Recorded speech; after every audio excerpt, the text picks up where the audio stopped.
Hello dear students, मैं हूं गौरव sir और स्वागत करता हूं एक बार फिर से आप सभी का आपके अपने चैनल फिजिक्स क्लासेस बाय गौरव सर। तो दोस्तों करते हैं हम आज का वीडियो स्टार्ट।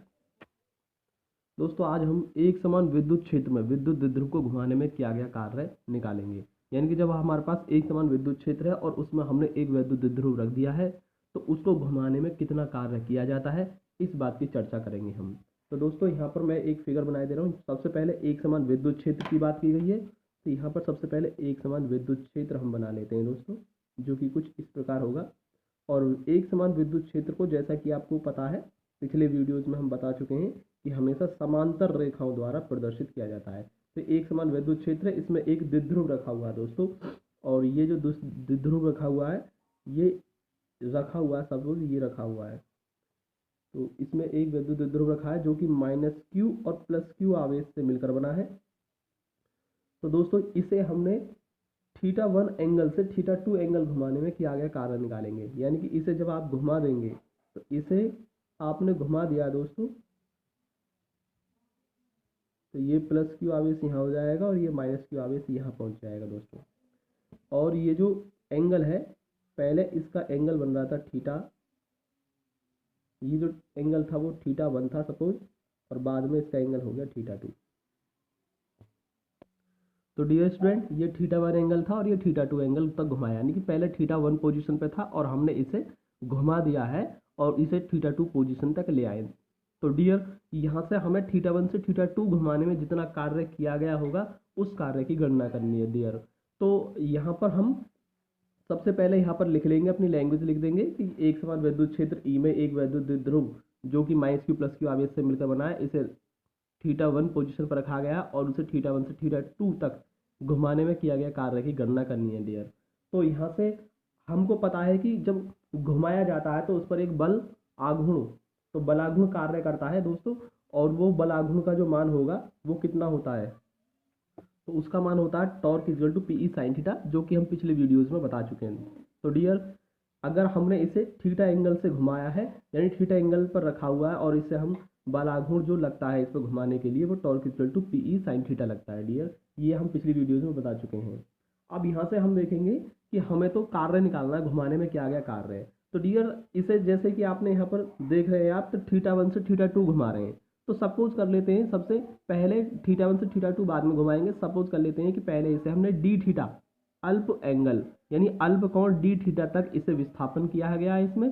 तो d θ घुमाने में किया गया स्मॉल वर्क डन निकाल लेंगे डियर, और उसके बाद उसका θ1 से θ2 लिमिट लगाकर इंटीग्रेशन कर देंगे, तो कुल घुमाने में क्या गया कार्य की गणना कर सकते हैं हम। तो डियर हमें यहाँ पर d θ एंगल घुमाने में क्या गया कार्य निकालना है। जैसे कि डियर ये रखा है, वैद्युत द्विध्रुव रखा हुआ सपोज ये, और इसे आप θ1 से θ2 तक घुमाने में क्या गया कार्य निकालना चाह रहे हैं। तो आप एक काम करेंगे, सबसे पहले इसे बहुत ही अल्प कोण d θ से विस्थापन करें इसमें, जैसे कि इस तरीके से, और इसके बाद फिर आप यहाँ से किया गया कार्य निकाल लेंगे और उसका फिर इंटीग्रेशन कर देंगे θ1 से θ2 लिमिट लगाकर, तो पूरा वर्क डन निकल जाएगा, क्या गया कार्य टोटल निकल जाएगा। तो जब d θ एंगल घुमाया, छोटा सा इसमें विस्थापन किया गया है, तो कार्य का मान भी बहुत छोटा सा होगा, उसे हम dw से रिप्रेजेंट कर सकते हैं। तो घुमाने में क्या गया कार्य कितना होता है डियर, वो होता है बलाघूर्ण। बलाघूर्ण में जितना विस्थापन आपने किया है उससे मल्टीप्लाई कर देते हैं, और यहाँ से टॉर्क टॉर्क टॉर्क की जो वैल्यू है वो PE है। तो डियर यहाँ से हम PE कर देते हैं, इसे PE टॉर्क की वैल्यू PE sin थीटा है और इंटू d θ है डियर। तो यहाँ से अब हमारा ये सूक्ष्म वर्क निकल के आ गया, यानी सूक्ष्म कार्य निकल के आ गया d θ घुमाने में किया गया कार्य है। अब हमें निकालना है θ1 से θ2 एंगल तक घुमाने में किया गया कार्य है, तो वो कितना होगा डियर, उसे हम देख लेते हैं।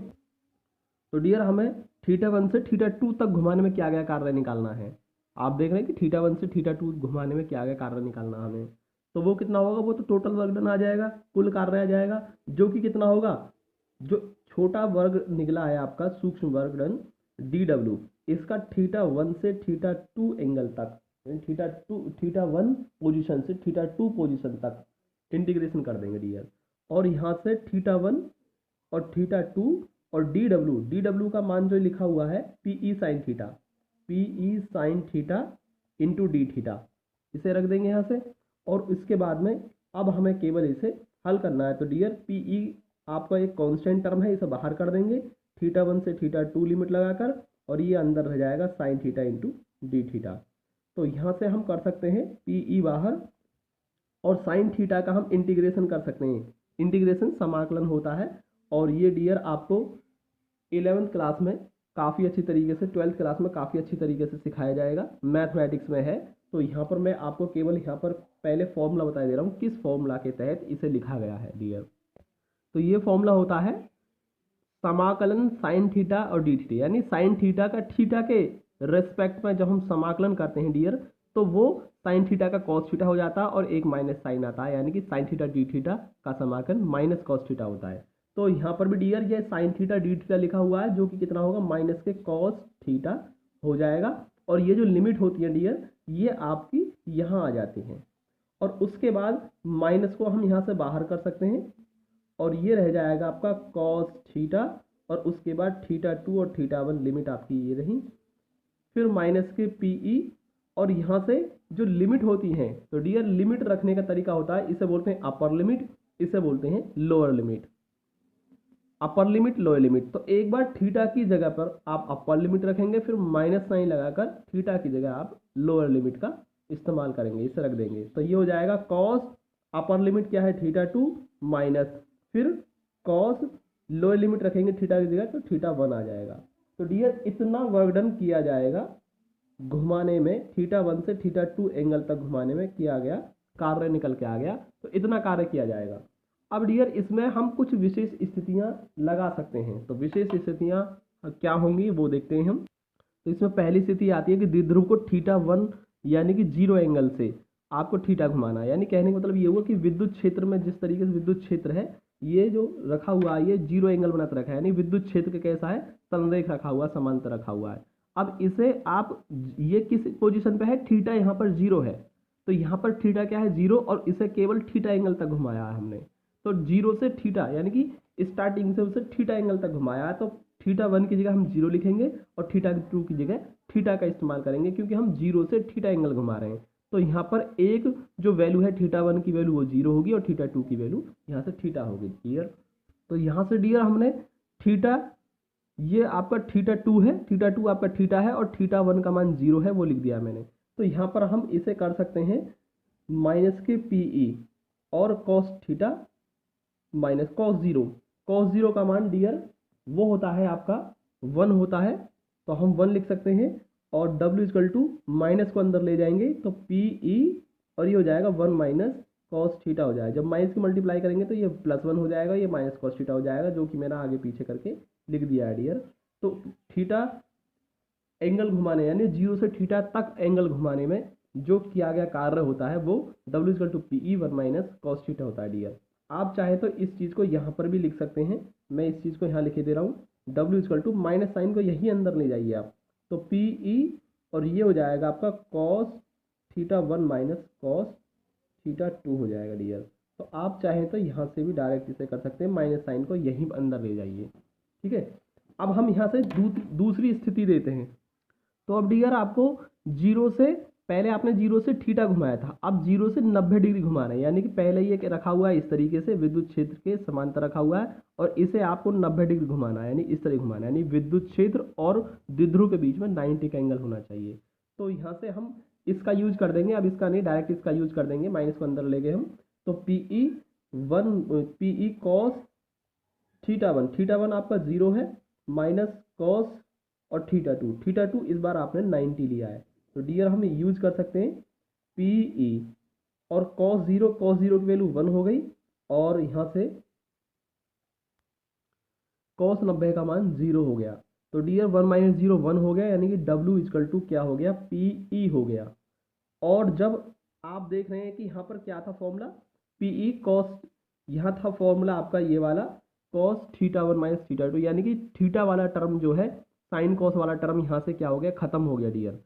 तो यहाँ से क्या रहेगा, W इक्वल टू पीई रह गया, जो कि वैल्यू क्या है, अधिकतम है। तो अब यहाँ पर आप देख सकते हैं कि अगर 0 से 90 एंगल तक घुमा रहे हैं आप, तो आपको सबसे ज़्यादा कार्य करना होगा। तो ये कार्य का मान क्या होगा, अधिकतम होगा डियर। अब हम चलते हैं तीसरी कंडीशन की तरफ, स्थिति नंबर 3। तीसरी क्या है डियर, और तीसरी स्थिति आती है कि आपको इस बार 0 से 180 घुमाना है डायरेक्ट, यानी इस तरीके से रखा हुआ है, ये विद्युत क्षेत्र के समांतर रखा हुआ है और इसे आपको 180 तक घुमाना है, यानी कि इस तरीके से आपको बिल्कुल इस तरीके से 180 घुमा देना है, यानी पोजीशन चेंज हो गई। ये पोजीशन इस तरीके से, यानी कि डायरेक्शन ये थी और क्या हो जाएगी बाद में, ये हो जाएगी डायरेक्शन ये वाली। तो डियर यहाँ से 180 का एंगल घुमाना है, तो कितना हो जाएगा, पी ई हो जाएगा यहाँ से पी ई और कॉस थीटा 1, और थीटा 1 कितना है आपका, 0 से घुमा रहे हैं आप, और कितना घुमा रहे हैं, 180, तो कॉस 180। तो W is equal to P E, और कॉस 0 का मान जो होता है डियर वो 1 होता है माइनस, और कॉस 180 का मान फिर से क्या हो गया डियर, वो आपका फिर से -1 हो गया डियर। तो यहाँ से आप देख रहे हैं W is equal to P E, और ये आपका 1 माइनस माइनस प्लस हो गया, यानी कि 2 हो गया, यानी W इजकल टू 2PE आ गया। तो डियर यहाँ से आपको एक चीज़ स्पष्ट हो गई कि यहाँ पर PE जो था, यानी जितना कार्य हुआ था उसका क्या होगा, इस बार डबल हो जाएगा। यानी कहने का मतलब ये हुआ कि 90 तक एंगल तक घुमाने में किया गया कार्य जितना होगा उतना ही आपको 90 से फिर 180 तक घुमाने में किया गया कार्य हो जाएगा। तो ये क्या हो जाएगा, कार्य 2 बार हो गया तो उतना ही कार्य हो गया, यानी कि डबल कार्य हो गया। तो आपको घुमाने में किया गया कार्य कितना हो जाता है, दोगुना हो जाता है डियर। तो मिलते हैं अगले वीडियो में, तब तक के लिए जय हिंद, वंदे मातरम दोस्तों, और चैनल को सब्सक्राइब कर लें और लाइक करें।